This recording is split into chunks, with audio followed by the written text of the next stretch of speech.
आज आसतु बनैबा cup syrup. ए जानी छुआ मान कप सिरप खाई पीकी केते छुआंकर जीवन चलीगला केते कौन प्रोब्लेम बाहरला से कप सिरप घरे केमती आम बन पारे छुआ को दे पार निजे व्यवहार करें।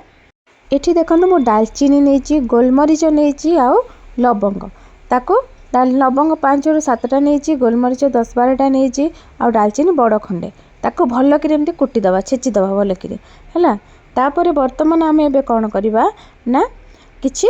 आम तुलसी पत्र घरे तो समस्त गछ थी तुलसी पत्र नहीं जावा मु मुठाए गोटे बड़ माने मुठाए तुलसी पत्र नहीं माने गोटे गिनारे छोट मीडियम गिनारे गिनाए तुलसी पत्र तापर अदा मु 2टा बड़ बड़ अदा काटी छोट छोट कर हलदी जदि आपण पाखे कंचा हलदी अच्छी कंचा हलदी व्यवहार करेंगे मो पाखे नाला मु गुंड हलदी गोटे चामच पकईदे आम जो छेची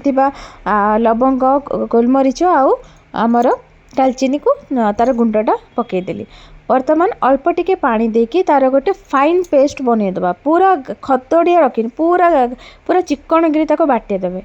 तापर बर्तमान आम ए कौन करवा ना गोटे चामच घी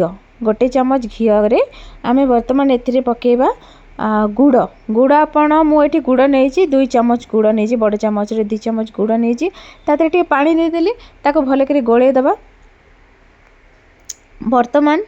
जो पेस्टटा आम बाटिक रखी थे ताको आम पकईदबा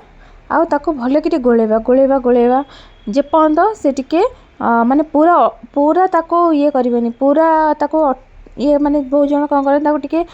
जमी सिरप टाइप रही कप सिरप आप बेसी बहलिया करें पानी पानी टिके रही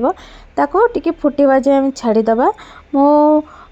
को व्यवहार करुँची मो पुओ को भी दौची सी भी खाऊँगी ताको देखो ये